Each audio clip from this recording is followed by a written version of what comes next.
Our presentation will explore the market failure in the production of Amazon drones. Common access resources and common market failure. The definition for market failure is when the quantity of the product demanded by the customers does not equal the quantity supplied by the suppliers. Common resources is something that is not owned by any government or any individual. This is called an open access resource. The main problem is if there is an overuse of our common resource. This can happen when there is a poor social management systems in place to protect the core resources.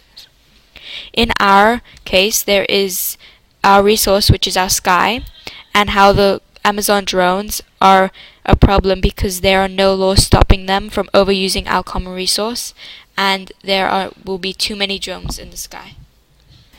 First, what is the product? The product is the Amazon drones, which will carry the customer's product through the skies from the closest warehouse to their own house. The issue for the Amazon drones is that there are no laws in place by the Federal Aviation Administration, the FAA, who will make up the laws for Amazon.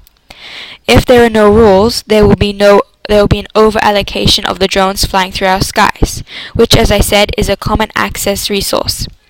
Their drones have GPS systems, but what happens if something goes wrong? For example, if they crash into a building or a bird, or if there's something else in the sky because if the GPS system hasn't been updated, or if it just runs out of power and falls to the sky, then who is to blame for the drones crashing?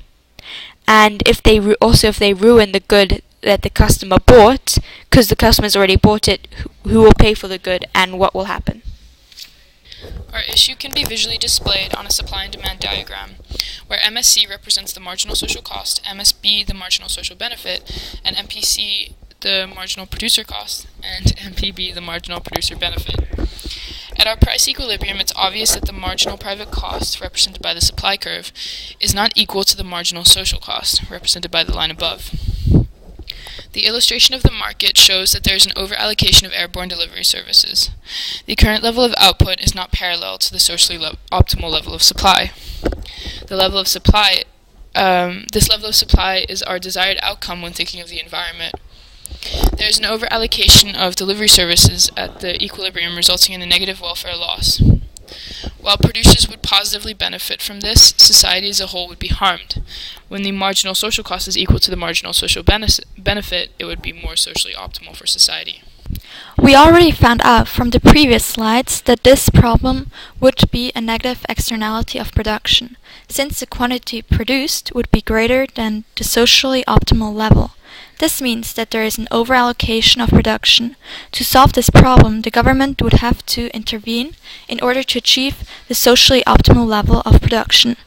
This action is called government intervention and is practiced by the government to affect the economic activity and resource allocation and to benefit businesses or society.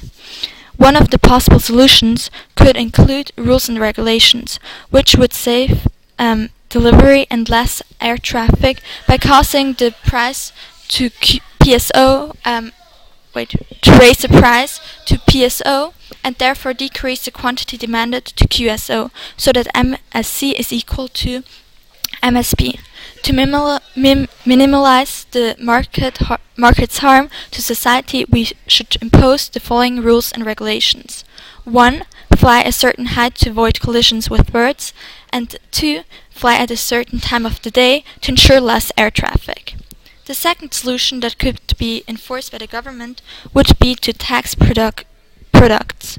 As one can see on the graph, this would raise the price from PE to PSO, the socially optimal level, and therefore automatically decrease the quantity demanded from QE to QSO. This means that the tax would cause MSC to equal MSB, so that the benefits to society are equal to the costs of society, causing no potential welfare loss. The government could therefore suggest a mandatory tax on drones, or individual governments or states could tax the air so that drones traveling over that particular area would have to pay taxes. This second proposal might be hard to reinforce, since the air is counted as a common resource and therefore drones does not belong to any government or individuals. In addition, it is also difficult to overlook the sky, and therefore this solution might be inefficient. The use of drones discussed is an example of market failure because it's more a harm to society than a benefit. The drones are a threat to birds and consequently the company's bottom line. Even so, the air or sky is a common access resource and does not offer private ownership. We cannot really put solid boundaries or regulations on the service or product. For the market to obtain a decrease in supply, a solution should be found. This decrease in supply will result in a socially optimal level of output and therefore is more desirable for all parties in the market. One of the major solutions discussed is to tax drones or any similar airborne product. This will make the production for the drones, etc., more expensive and evidently less desirable. We can presume that the manufacturing of the product is extremely or at least substantially expensive, meaning the tax is potentially very effective. However, shareholders are negatively affected because making a profit will be relatively more difficult in the long and short run. In addition, taxing the drones could potentially be stifling a major step forward in science. The solution or idea might also prove a problem for consumers, as an effective drone system may work majorly to their benefit. The other solution was imposing rules and regulations. Although this might be a utopic idea, it is near to impossible to achieve. With more and more companies taking their transportation businesses to the sky, there is no time of the day when air traffic is minimal or lacking. In addition, imposing a minimum height regulation might cause a problem with the manufacturers, as the drone may not have the ability to fly so high, or it may result in a damaged package, again hurting the consumers, the producers, and shareholders. This is why the production of drones is a market failure.